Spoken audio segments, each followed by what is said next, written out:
नमस्कार भाई लोग, कैसे हैं आप लोग। तो आज के इस वीडियो में वेब से मैं आपको बहुत ही ज़्यादा स्वागत करता हूं आपके ही अपने चैनल टेक्निकल ट्रेडर में। तो आज के इस वीडियो में हम बात करने वाले हैं यस बैंक के बारे में। देखिए, यस बैंक को लेकर एक जो खबर है वो तो हर कोई बता रहा है आपको। फंड रेज को लेकर 10,000 करोड़ का फंड रेज होने वाला है। जो इसके बोर्ड ऑफ डायरेक्टर्स हैं उनसे अप्रूवल मिल गया है, शेयर होल्डर से अप्रूवल मिल गया है। ये खबर तो आपको हर कोई बता रहा है, लेकिन कुछ और भी जो खबर है ये किस तरह से इम्पैक्ट कर सकता है। फंड रेजिंग की जो सच्चाई है वह आपको कोई नहीं बताएगा, गारंटी है कोई नहीं बताएगा। बस आप वीडियो को देखो पूरा अंत तक, खुद आप बोलोगे कि बात बिल्कुल सही है। निगेटिव वीडियो नहीं है, वैसी बात नहीं है कि मैं बोल रहा हूँ कि यस बैंक डूब जाएगा, यस बैंक का टारगेट 4 रुपये 5 रुपये हो जाएगा, वैसी बात नहीं है। सच्चाई है जो आपको जाननी चाहिए, समझनी चाहिए, ताकि आप समझ सको कि यस बैंक क्यों नहीं चल रहा है, कितना समय ले सकता है, टारगेट अभी क्या रहेंगे। बिल्कुल यहाँ पर आपको टारगेट भी शानदार देखने को मिलेंगे, वैसी कोई बात नहीं है। लेकिन कुछ जो सच्चाई है, जो अंदर की बात है, जो आपको हर कोई नहीं बताता, क्योंकि हर कोई समझता भी नहीं है, जानता भी नहीं है। बात यही है। बिल्कुल अपने अनुभव, अपने सालों के एक्सपीरियंस पर से ये सारी बातें मैं आप लोगों के लिए लेकर आया हूँ। तो चलिए वीडियो को आगे बढ़ाते हैं। रिक्वेस्ट रही कि यदि वीडियो अच्छी लगे तो लाइक ज़रूर करें, चैनल को सब्सक्राइब करें, बेल आइकन को हिट करें, और कोई भी इन्वेस्टमेंट या ट्रेड लेने से पहले अपने फाइनेंशियल एडवाइजर खुद की एनालिसिस ज़रूर करें, क्योंकि ये सारी वीडियो एजुकेशनल पर्पज़ के लिए बनाई जा रही है। तो चलिए वीडियो को आगे बढ़ाते हैं।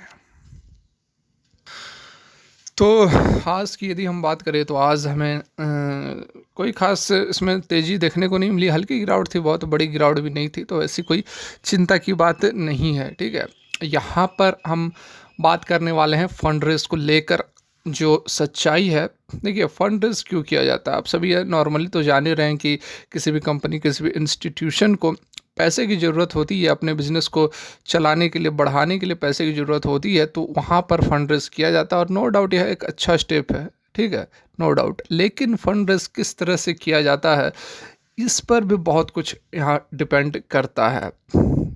जैसा कि आपने कल भी मैंने जो वीडियो डाला था उसमें बताया था कि फंड रेज कैसे किया जाएगा, तो उसमें बहुत सारे ऑप्शंस दिए हुए थे। इक्विटीज़ के थ्रू, नए शेयर इशू करके, बॉन्ड्स के थ्रू, डिवेंचर्स के थ्रू, बहुत सारी चीज़ें थी। वह मैं दिखा दूंगा, लेकिन टाइम वेस्ट होगा बेकार का। आप सभी जान ही रहे होंगे, बहुत सारे मोड्स जो था, बहुत सारा दिया हुआ था। तो यहाँ पर जो पहला मोड दिया हुआ था वह था कि शेयर, इक्विटी शेयर के थ्रू, फ्रेश इक्विटी शेयर मतलब होता है कि फ्रेश इक्विटी शेयर इशू किया जाएगा, उसके बदले जो पैसे मिलेंगे वो कंपनी या बैंक यूज़ करेगी। ठीक है, यहाँ तक बात क्लियर है। देखिए, थोड़ा ध्यान से समझेंगे, क्योंकि थोड़ा सा समझने में परेशानी हो सकती है, लेकिन यदि आप ध्यान से सुनोगे तो बिल्कुल क्लियर कर दूंगा मैं। ठीक है, तो यहाँ पर इस चीज़ को समझाने के लिए मैं थोड़ा सा, यहाँ पर देखिए कुछ लोग जान भी रहे होंगे, ये बैलेंस शीट है, मनी कंट्रोल के ऊपर हम हैं, और बैलेंस शीट है यस बैंक की। तो उसके लिए थोड़ा सा मैं आप लोग को पहले लेकर चलता हूँ मार्च 2020 में। ठीक है, पिछले साल यहाँ पर क्या हुआ था, एफपीओ आया था, फॉलो ऑन पब्लिक ऑफर आया था 15,000 करोड़ का, आप सभी को पता होगा। तो फॉलो ऑन पब्लिक ऑफर किस तरह से होता है, तो शेयर इशू किए जाते हैं पब्लिक को। ठीक है, पब्लिक को शेयर इशू किए जाते हैं।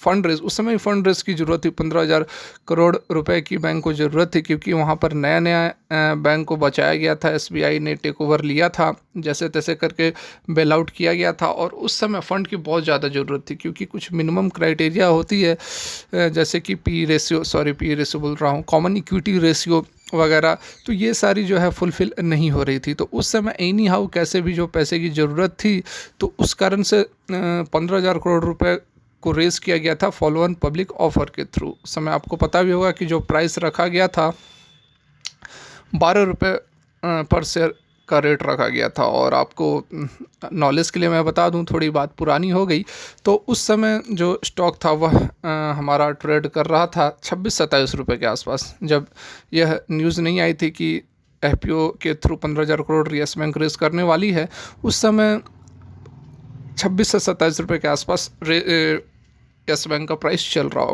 रहा था। मैं आपको सारा कुछ दिखा दूंगा, लेकिन उससे वीडियो लंबा हो जाएगा। जो बोल रहा हूँ बिल्कुल एग्जैक्टली बात वही है, आप चेक कर भी सकते हो, और मैक्सिमम लोग को तो पता भी होगा, याद भी होगा। जो यस बैंक में इन्वेस्ट किए हुए हैं उन्हें सारा कुछ पता है जो मैं बातें बता रहा हूँ। मतलब कि ये जो बातें बता रहा हूँ अभी, जो डाटा वेस्ट बातें बता रहा हूँ, ये बातें पता होंगी। ठीक है, तो फॉलो ऑन पब्लिक ऑफ़र जब आया तो उसमें 26 रुपये पर चल रहा था, और जब यह ऑफ़र आ गया उसके 2 से 3 दिन के अंदर ही 50% स्टॉक क्रैश हो गया, 12 से 13 रुपये पर प्राइस आ गया था। क्यों आया था? सबसे बड़ा सवाल क्यों आया था, समझिए बात को, फिर मैं आपको वहाँ तक अभी फंड रेज की बात को, जैसे मैं मेरा जो टॉपिक है उसको भी कवर करूँगा। तो 2 से 3 दिन के अंदर, 2 से 3 दिन नहीं, 2 दिन के अंदर ही 50% स्टॉक क्रैश कर गया था, 12 से 13 रुपये पर आ गया था, और जो प्राइस बैंड रखा गया था एफपीओ में वह भी था 12 रुपये का। तो पहला सवाल यह उठता है कि जब 26 से 27 रुपये पर स्टॉक ट्रेड कर रहा था तो उस समय 12 रुपये का प्राइस बैंड क्यों रखा गया? समझे बात को, समझ रहे हैं? तो देखिए समझाने की कोशिश करता हूँ मैं आप लोगों को।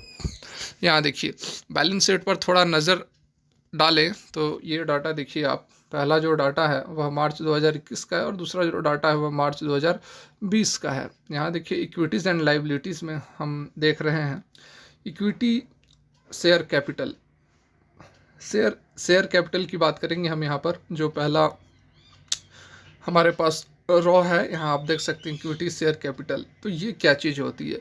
देखिए ये वैल्यू होती है जितने भी कंपनी के शेयर होते हैं मार्केट में मल्टीप्लाइड बाय उसका फेस वैल्यू, ठीक है।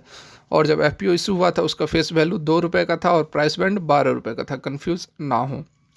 तो यहाँ देखिए मार्च 2020 में जो इक्विटी शेयर कैपिटल था वह 2510 करोड़ था। ये सारे जो डाटाज हैं वह करोड़ में दिए हुए हैं। तो 2510 करोड़ था, और जब एफपीओ आया तो जितने शेयर मार्केट में फ्लोट कर रहे थे उतने ही सेम नंबर ऑफ शेयर जो थे वह मार्केट में और ला दिए गए, और उसका फेस वैल्यू 2 रुपये रखा गया। तो number of share multiplied by 2 जितना आया वह हो गया आपको 2510 करोड़, समझ रहे हैं? तो देखिए जो नंबर ऑफ शेयर आए थे, यहाँ मैं फिर से बता देता हूँ आपको, नंबर ऑफ शेयर जितने की मार्केट में इशू किए गए थे, एफपीओ की बात हो रही है, number of shares into multiplied by 2। अब 2 क्यों मल्टीप्लाई किया गया? क्योंकि फेस वैल्यू था 2 रुपये, बराबर कितना आ गया आपको? 2510 करोड़, ठीक है, 2510 करोड़।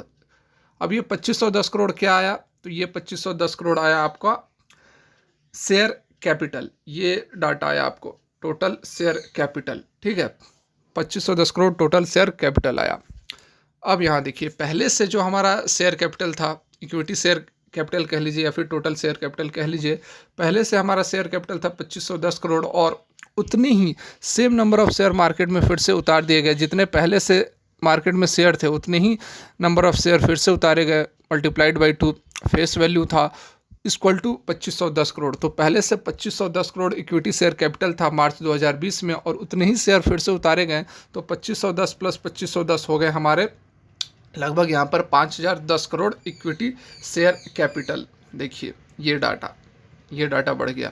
तो अब इसका मतलब क्या हुआ? देखिए यहाँ पर इक्विटी शेयर कैपिटल, ये वाला जो कॉलम है, किसी भी कंपनी का, किसी भी बैंक का यह बढ़ना नहीं चाहिए। ईयर ऑन ईयर के बेसिस पर यदि हम बात करें तो ये वाला जो पहला बैलेंस शीट के अंदर जो पहला कॉलम होता है, ये किसी भी कंपनी का बढ़ना नहीं चाहिए। इसका मतलब क्या होता है कि कंपनी के पास पैसे की ज़रूरत होती है, कंपनी के पास जब पैसे की ज़रूरत होती है तो वह शेयर इशू करता है और अधिक शेयर इशू करता है। उससे क्या होता है कि यहाँ पर टोटल शेयर कैपिटल बढ़ता जाता है। टोटल शेयर कैपिटल बढ़ने का मतलब है कि कंपनी के एक शेयर का जो वैल्यू है वह कम हो रहा है, शेयर का वैल्यू डाइल्यूट हो रहा है। एक जो शेयर होल्डर थे पहले, उसको जितना पैसा मिल रहा था, जितना वैल्यू था एक शेयर का, उससे जो उसका वैल्यू है वह कम होता जा रहा है। यहाँ पर 2510 करोड़ से लेकर सीधे 5010 करोड़ शेयर कैपिटल हो गया, क्योंकि जितने शेयर थे उतने फिर से उतार दिए गए। इससे क्या हुआ कि एक शेयर का जो वैल्यू था वह डाइल्यूट होकर हाफ हो गया।